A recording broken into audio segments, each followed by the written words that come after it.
aking mga kasamang manggagawa, ang aking pakikiisa, pagbati, paggalang ngayong araw ng mga manggagawa. Ang aking mga kaibigan sa AGLO at sa Labor Power Movement, sa Maisog, kayo po ang dahilan kung bakit ako ngayon ay naririto sa inyong harapan kahit May 1 o araw ng manggagawa.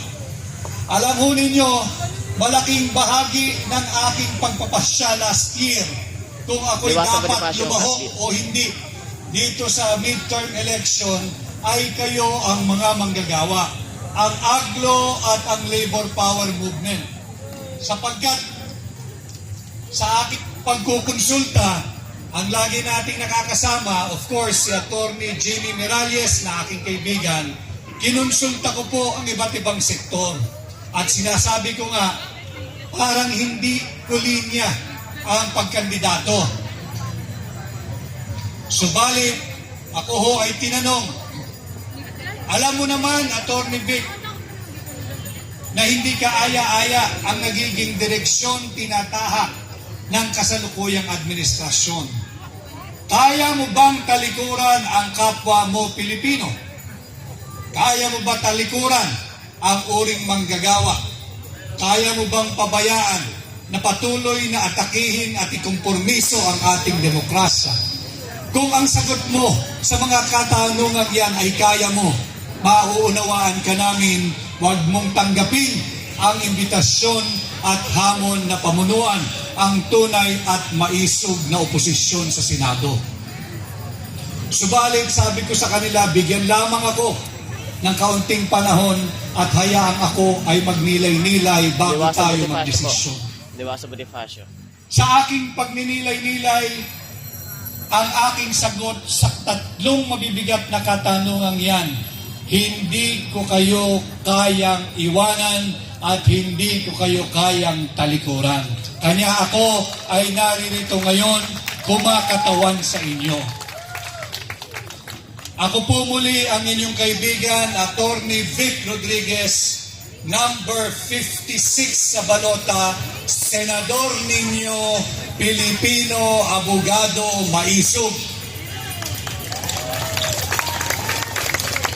Ilang araw mula ho ngayon ay magtatapos na ang ating kampanya at ilang araw mula ngayon ay halala na. Napakinggan nyo na rin ho siguro ilang ulit ang aking mga nais gawin o layunin bilang senador ninyo. And I would just like to take this opportunity being in front of you this afternoon, first to give my respect to all of you, mga manggagawa, dahil ngayon ay araw ninyo. Pangalawa, upang ipaalala sa inyo what is at stake for our country this midterm election. Tuwing May 1, dapat ay selebrasyon. Tuwing May 1, dapat ay nagdiriwang ang mga manggagawa. Subalit ilang taon paulit-ulit nakakalipas. Nagdiriwang ba ang uring manggagawa tuwing May 1? Palagian ang pagkilos ay paalala at panawagan sa pamahalaan kung sino mang administrasyon, iisang hiling, mapabuti ang estado ng uring manggagawang Pilipino dito sa sarili nating bansa.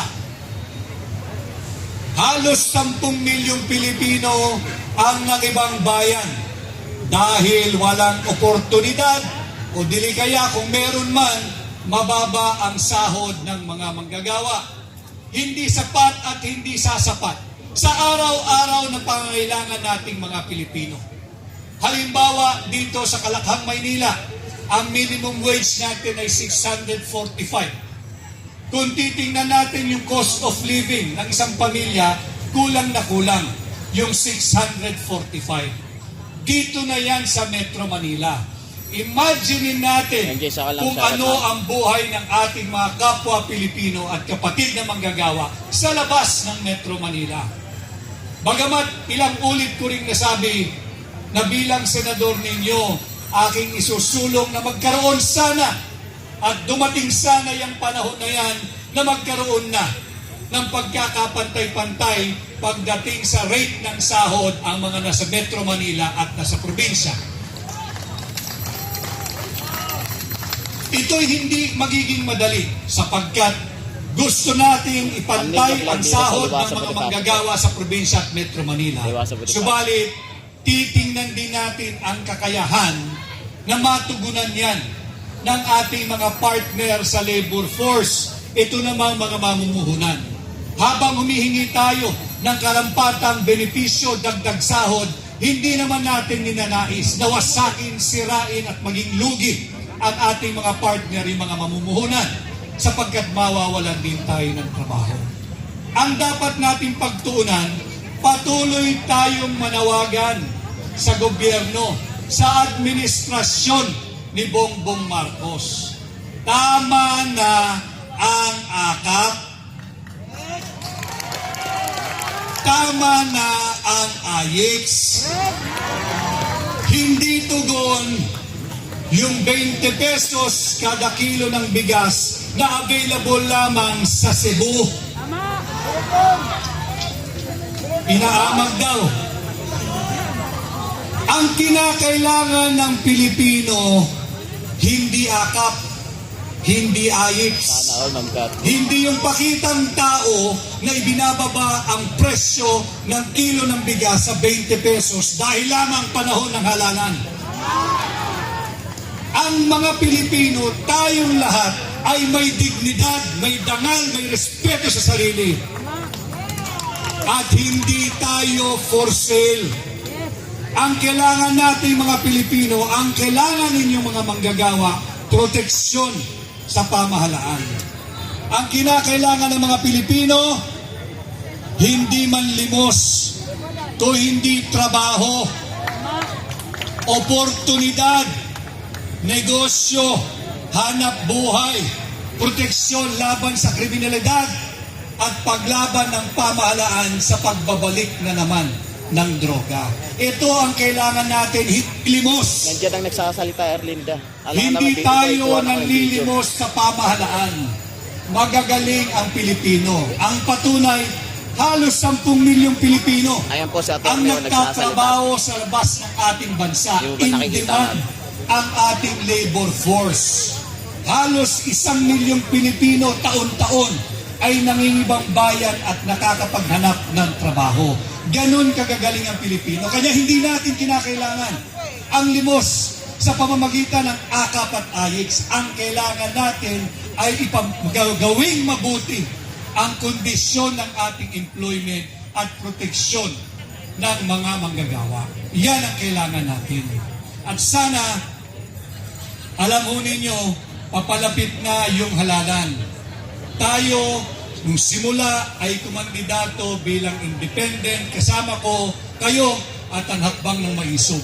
At habang papalapit ang pagbubukas ng kampanya, tayo po ay naging guest candidate, adopted candidate ng PDP. At ngayon po, ang pakikiusap ko sa inyo, sana ay suportahan po ninyo ang Duterte. Sa May 12, vote straight Duterte! Duterte! Duterte! Meron pa naman hong 2 bakante. Nasa kamay nyo na at pag-iisip kung sinong idadagdag ninyo. Nandyan naman si Senador Gary Oliva. Tulungan din natin. Galing sa uri ng manggagawa. Basta't wag po ninyong kalilimutan ang Duterte. At nandito po yan sa aking suot-suot na t-shirt. Patuloy po tayong binubudol ng administrasyong kasalukuyan. Naghahandog ng 20 pesos kada kilo ng bigas sa Cebu. Ang tanong po natin, magtatatlong taon na kayo sa pwesto, bakit ngayon lang? Bakit ngayong panahon ng halalan? Bakit sa Cebu lang? Sa Cebu lang ba may naghihirap na mga Pilipino? Paano yung mga Pilipinong hindi kayang bumili ng makakaing bigas dito sa Metro Manila at sa buong Luzon? Paano yung mga naghihirap na Pilipino sa Southern Tagalog? Paano yung mga may hirap nating kababayan sa Mindanao? Wala ba silang karapatang magkaroon ng access diyan sa murang bigas na matagal nang ipinangako ng kasalukuyang administrasyon? Atin silang singilin. Ito yung mga usaping panlipunan na dapat maggabay sa inyo sa pagpili natin ng ating mga bagong leader ngayong May 12, 2025.